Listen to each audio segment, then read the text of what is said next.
Okay, now you can kind of sort of believe a little bit of the Kyrie Irving to the Lakers hype. Also, Mookie Betts is returning from the injured list, perhaps today. But where? And what about UCLA? We've talked a lot about how USC benefits from this move to the Pac-10, but what about the Bruins? Hi, I'm James. This is your daily dose of sports and snark for the greatest sports city in the world, Los Angeles. This is faithful Angelenos. I know. We're moving across town, the place, what can I tell you? Rat Trap Hotel City. It's my life. What are you going to do? It's July 3rd, 2022. Thanks to the new subscribers who joined in yesterday. If you like the content we've been putting out about LA sports for the last 4 months, clickety-clack the like button. Clickety-clack the subscribe button. There's a notification bell.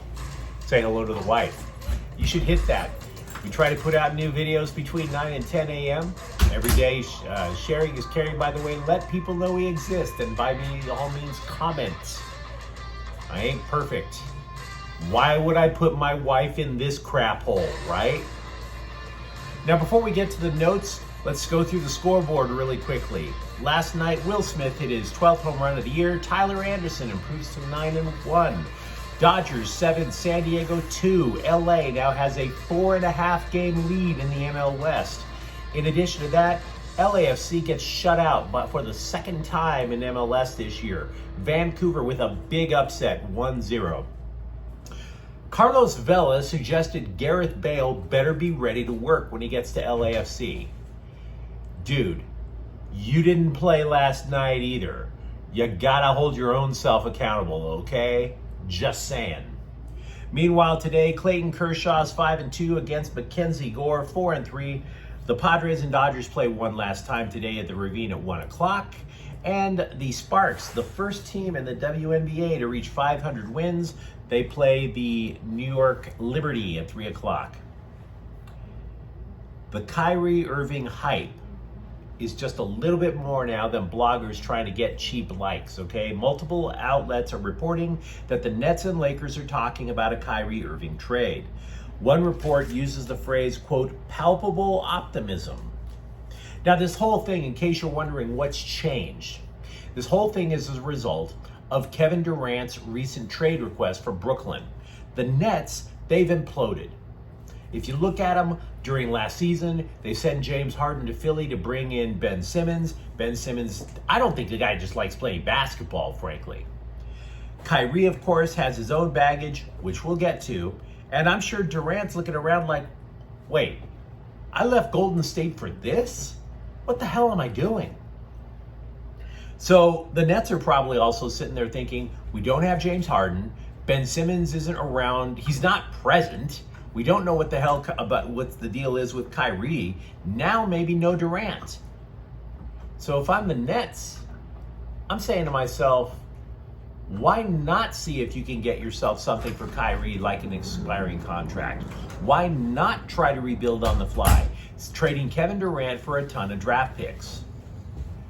Now it's a risk, but that might be their thought process. Now Kyrie coming to the Lakers, that solves a lot of problems. It solves the court spacing issue. It solves the ball possession issue. And it does a lot to improve their outside shooting. Kyrie does not demand the ball the same way that Russell Westbrook does. And also Westbrook and LeBron, we've talked about this before, how they both run the pick and roll. So you have, in essence, in a bizarre way, the same type of player. Sorry. Sorry. And of course, Kyrie sinks about 40% of his three-point shots. Not what you think. We were only flushing drugs down the shitter. Anyway,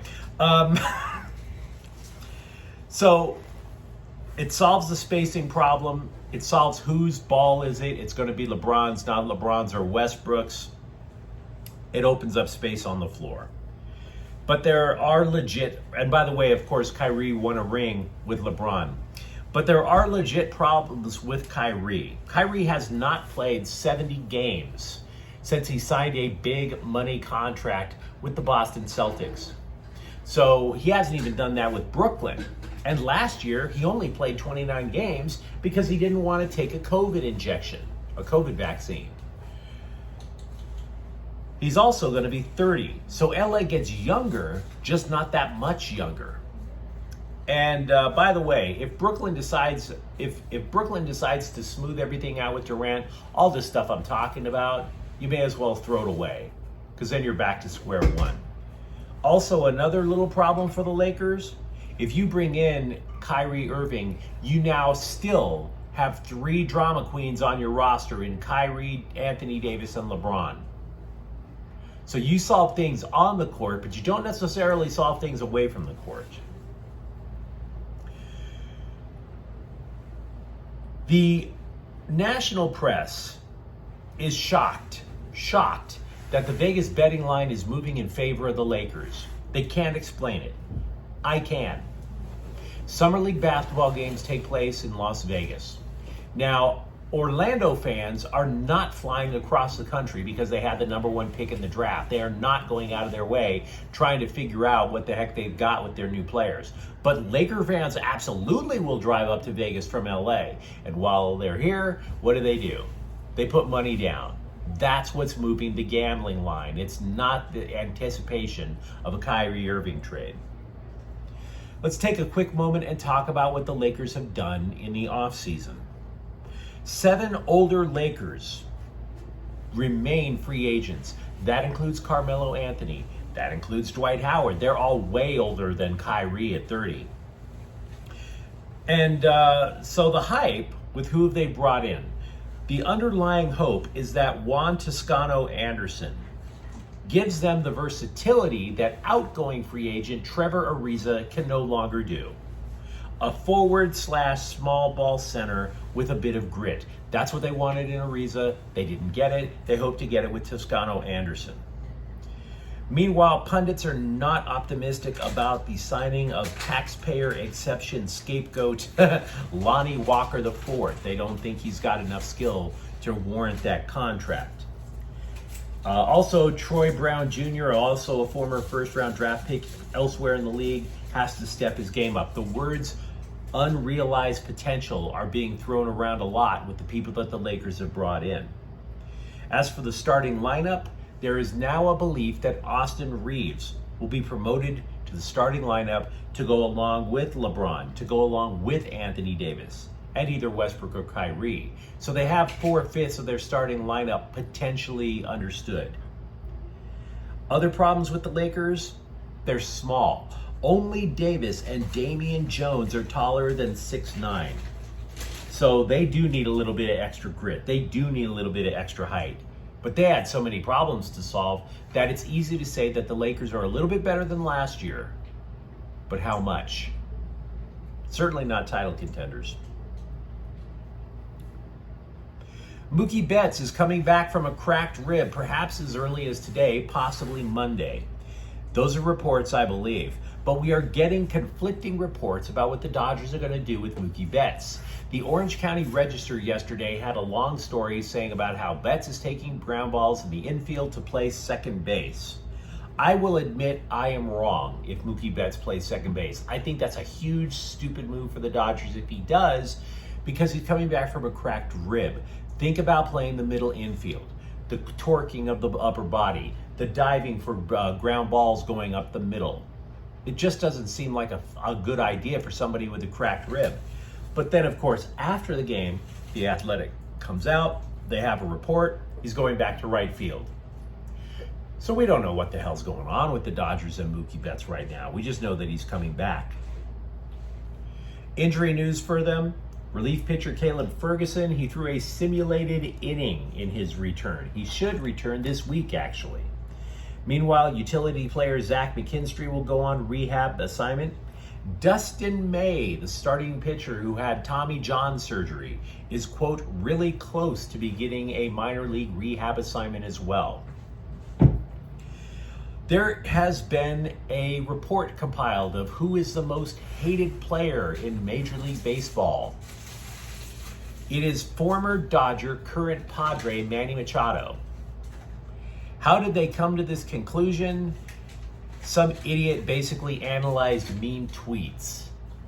How scientific. Well done. Now, I'm not saying I want the guy's autograph either, but come on, you might have been able to come up with a report a little bit more based in fact. Speaking of Padres and Dodgers, Padres pitcher Joe Musgrove said he does not believe that Justin Turner is much of a threat. That's after Justin Turner hit 2 home runs and drove in 3 RBIs against Musgrove a couple of days ago. Sir, Mr. Musgrove, this is a public service announcement. Each and every year, hundreds of people die from whiplash, and that includes torquing your own neck from a tape measure home run that you've just given up. You might want to give Justin Turner just a little bit more respect, just a touch. Former Big 12 interim commissioner Chuck Nanos believes the Fox network was the matchmaker that led to USC and UCLA moving to the Big 10. That USC would have stayed in the Pac-12 along with UCLA if the money was just a little bit less than what the Big 10 contracts could have offered. The Big 10, however, their contract with TV is so large it could have doubled or tripled it for UCLA and USC. So Mike Bone, the Trojans athletic director, a couple of years ago, he sees Texas and Oklahoma leaving the Big 12 to go to the SEC. Massive increase in money. He sees the writing on the wall. He wants to protect the Trojans brand and the Trojans, and frankly, the Trojans TV presence. Meanwhile, UCLA, according to the Los Angeles Times, this was a fascinating little tidbit. UCLA's athletic department is $103 million in debt. $103 million. If you want a simple explanation as to why they left the Pac-12 to go to the Big 10, that's it right there. They need the money, and they're not going to get it from some small little pissant contract with the Pac-12 network. It's not going to happen. They have bills to pay. Also, athletic director Martin Jarmon says UCLA is going to the Big 10 because they want the coast-to-coast exposure. This is a conference that goes from the Pacific Coast all the way to New Jersey. They're going to get a lot of exposure for incoming recruits, for basically the Bruins brand. Look, UCLA is the school of Jackie Robinson. It's the school of Arthur Ashe. It's the school of Ann Myers Drysdale. I think even Jackie Joyner-Kersee, if my memory is correct. This is an athletic department that is just putting out name after name of people who have made an impact in international sports. And yet they're not getting the recognition that they probably should get. So being with the Big 10, plus the debt, those are 2 really compelling reasons to get out of the Pac-12. But you tell me what you think about Kyrie to the Lakers, about Mookie and how the Dodgers, despite their injuries, are boat racing the NL West right now. And of course, UCLA. Because people said that UCLA left for greed. I don't think it's greed when you're trying to pay off $100 million in debt. But you tell me what you think. Now, if you enjoyed today's episode, including the cameos from both Cockblocker the Cat and my wife, don't forget to subscribe to Faithful Angelenos. We are trying to build something here for LA Sports. I'm James. Thanks for watching. Faithful Angelenos is a Kian Corte El Queso production. We'll see you tomorrow.